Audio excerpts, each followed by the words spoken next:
Cricket हमने शुरू कर दिया है, बट जैसे कि इसका नाम है game city arena, it will have multiple sports, around 18 activities यहाँ रहेंगी। कंटिन्यू 10 बच्चों का ग्रुप का कंटिन्यू 3 घंटे अलग सेशन लेते हैं। जो उनकी वीक चीज़ें उन पे हम काम करते हैं, ओके, ताकि उन बच्चों की वीक चीज़ें दूर हो जाएं। कमर में दर्द हो रहा है तो उसे बैक पेन क्या देता है, या वो कोचिस के पास चला जाए तो कोच उसे बैक पेन का नाम दे देते हैं। और बैक पेन होने का मतलब कि जो कोई भी बॉलर होगा वो एक मतलब बहुत ज़्यादा उसके कॉन्फिडेंस लेवल ना नीचे चला जाता है। बैक पेन होता क्या है असलियत में, वो मैं आपको समझाता हूँ।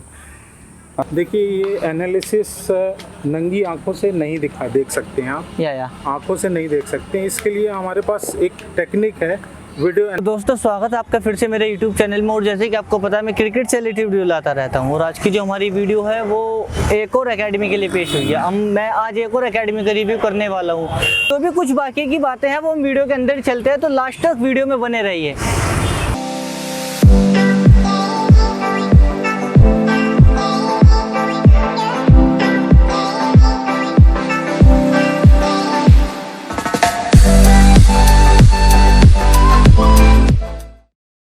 आपको बताना चाहूँगा, सबसे पहले जो मेरा फर्स्ट ऑटो होता है किसी भी क्रिकेट एकेडमी के लिए, किसी भी रिव्यू करने के लिए, तो सबसे पहले मैं जो ऑटो कवर करता हूँ वो करता हूँ शॉपिक्स मॉल से। शॉपिक्स मॉल से कवर करने के बाद हम आ जाते हैं बेगमपुल की साइड, और वहाँ से हमें ऑटो मिलता है जेल चुंगी के लिए, जो कि सीधा क्रिकेट एकेडमी के मिलता है। हम यहाँ से सीधा ऑटो में बैठ के ग्राउंड के पास जाते हैं। और ये वीडियो जो मैं इसलिए क्रिएट किया है, यहाँ से इसलिए बनाया है ताकि आपको जाने में कुछ प्रॉब्लम ना हो, क्योंकि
तो फ्रेंड्स, मेरे साथ अभी नरेल अग्रवाल है, जो कि इस ग्राउंड के ओनर है। तो सर, सबसे पहले तो मैं आपका वेलकम करना चाहूँगा अपने खेलो स्पोर्ट्स चैनल पर, और आपसे कुछ राय लेनी चाहूँगा कि इस ग्राउंड पर क्या क्या सुविधाएं उपलब्ध है अभी जो करंट में है। करंटली हम लोगों ने इसे एज क्रिकेट हमने शुरू कर दिया है, बट जैसे कि इसका नाम है game city arena, it will have multiple sports, around 18 activities यहाँ रहेंगी। तो हम लोगों ने क्रिकेट से स्टार्ट किया है। ये मेरठ का पहला ग्राउंड है जो फ्लडलाइट एक्टिविटीज़ हैं, जिसमें we have the Philips floodlight system over here, plus indoor setup है जिसमें 6 विकेट्स हैं हमारे पास, 4 नेचुरल टर्फ हैं एंड 2 मार्बल विकेट्स हैं, और that too under the lights. मतलब रात को भी बच्चा यहाँ पे प्रैक्टिस कर सकता है। कोचेस जो है अच्छी तरीके से बच्चों को यहाँ प्रैक्टिस करा सकते हैं। प्लस अगर देखा जाए तो 70-80 फीट का रनअप है बॉलर के लिए इंडोर में, वो आपको नॉर्मली मिलेगा नहीं। 80 फीट का मतलब टोटली ये हम लोगों के सारा जो है ना कवर्ड नेट्स हैं, और साथ के साथ डिस्पोजेबल नेट सिस्टम है, नेट केजिंग सिस्टम। तो बच्चा जो है सेंटर विकेट पे भी we can do the short matches inside the indoor arena as well. जैसे कहते हैं ना, बचपन में हम खेले हैं धड़े के मैचेस खेलना, सिंगल के मैचेस खेलना, रोक के बॉल टैप एंड रन, तो हम लोग यहाँ पे वो भी एक्टिविटीज़ कराते हैं। तो अभी क्या सोचा आपने, इतना अच्छा ग्राउंड बनाया, इसके अंदर सभी फैसिलिटी है, तो मतलब क्या सोचा है मेरठ के गेम को लेकर? मेरठ देखिए ऑलरेडी क्रिकेट में एक सुपर पावर है। It has produce 5 international cricketers including Praveen भाई हो गए, भुवनेश हो गए, और करण शर्मा है। Then there is Sudeep Tyagi ji is also from Meerut, and now a new sensation Priyam Garg, वो भी मेरठ से ही हैं। इसके अलावा मोर देन मेरे ख्याल से 100 बोर्ड प्लेयर्स दे चुका है। तो विक्टोरिया पार्क ने एक बहुत बढ़िया बेंचमार्क प्लेसअप किया, उन्होंने बहुत अच्छी एक्टिविटीज़ की, क्रिकेट को बढ़ावा दिया। बट अब वॉल्यूम बहुत ज़्यादा है मेरठ में जो है। अगर देखते हैं यूपी में सबसे ज़्यादा क्रिकेट मेरठ में खेला जाता है, और मेरठ में एक ग्राउंड पे इतना लोड होना उसमें क्वालिटी निकले। तो या। हम लोग भी उसमें एक भाग प्ले करना चाह रहे हैं कि उनको भी एक जो है सपोर्ट सिस्टम मिले, यहाँ से बेटर प्लेयर्स निकलें जो हम लोग भी जो है DCA को दें और DCA मेरठ का नाम रोशन करे। या।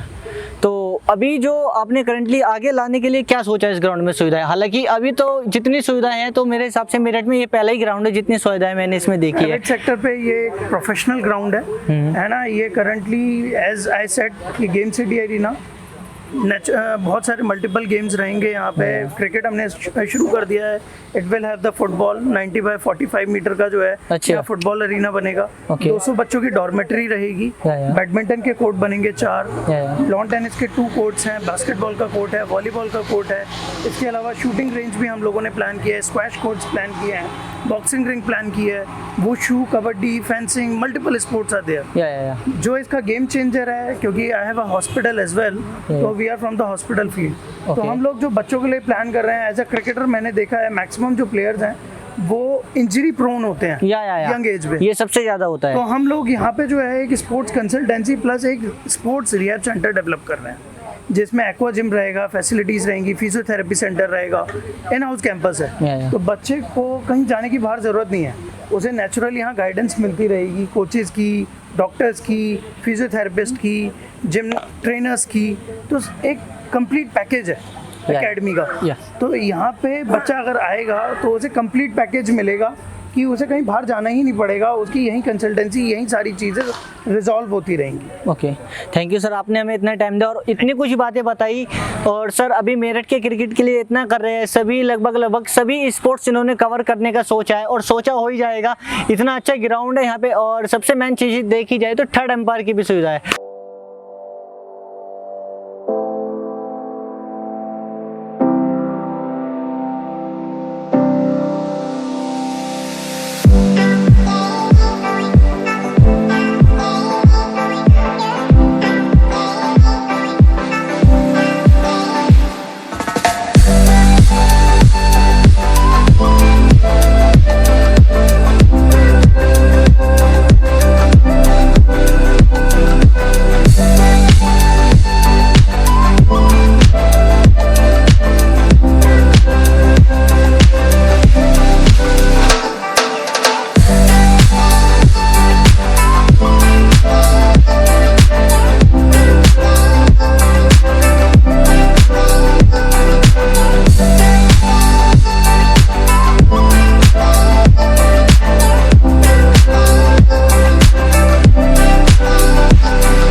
फ्रेंड्स मेरे साथ अभी जो है वो है दीपक सिद्धू जी, जो कि यहाँ पर कोच है, एज अ बैट्समैन यहाँ पर कोचिंग देते हैं। तो सबसे पहले मैं सर का स्वागत करना चाहूँगा। सर आपका बहुत बहुत स्वागत है मेरे खेलो स्पोर्ट्स चैनल पर।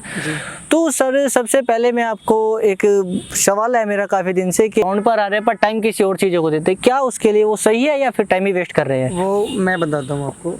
ये ना हमारे यहाँ GCA में जो है जी। हमने इन चीज़ों पे मैं काफ़ी टाइम से ध्यान दे रहा हूँ मैं जी। बच्चों पे।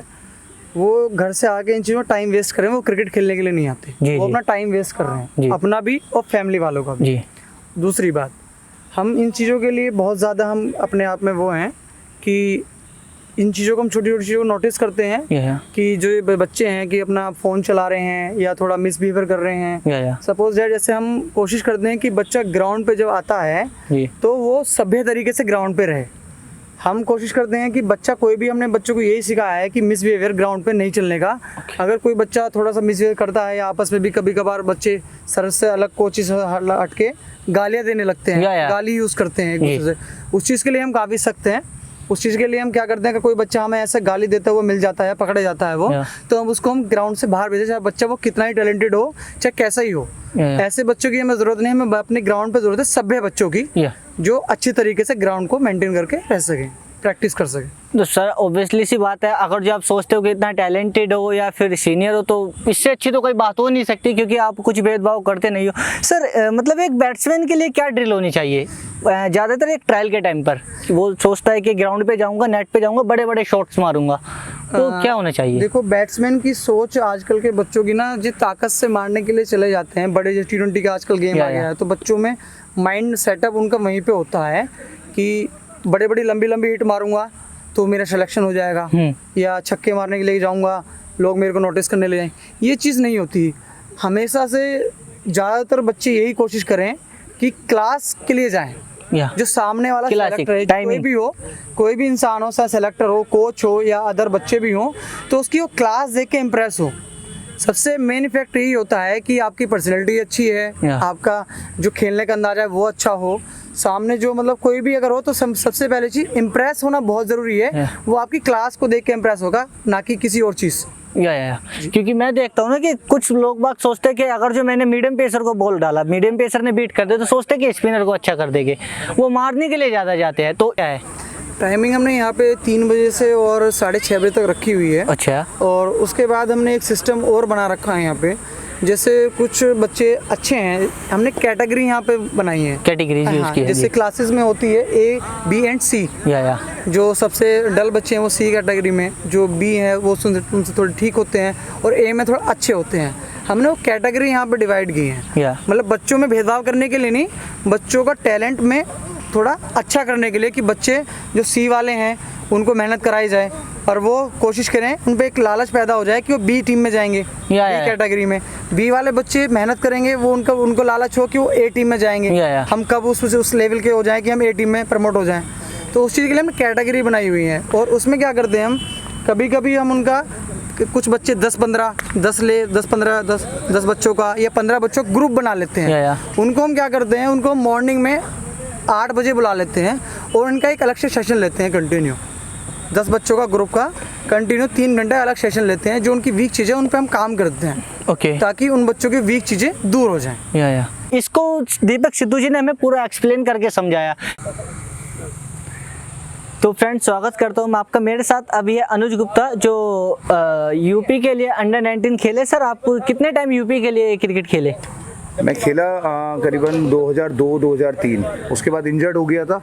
इंजर्ड होने के बाद मेरा एंकर टूट गया था, तो एंकर टूटने के बाद मैंने फिर एज अ कोचिंग में आ गया था मैं 2005 से। 2005 से आप कोचिंग कर रहे हो, तो आपने अभी तक कितने बच्चों को प्रिपेयर किया है, या फिर मैं देखा कि खेलने के लगन आगे निकलेगा, बोर्ड खेला हो, रणजी खेले हो वो? हाँ, बहुत सारे बच्चे हैं जिन्हें मतलब जैसे बॉलर्स हैं, बहुत सारे अच्छे बॉलर्स हैं हमारी एकेडमी में भी, 2-3 बॉलर्स हैं जिन्हें अभी स्पॉन्सरशिप दिलवाई गई है। बैट्समैन भी बहुत हैं जिन्हें काफ़ी कंपनियों ने, SI है, CS है, BDM है, काफ़ी कंपनियों ने स्पॉन्सरशिप करी यार।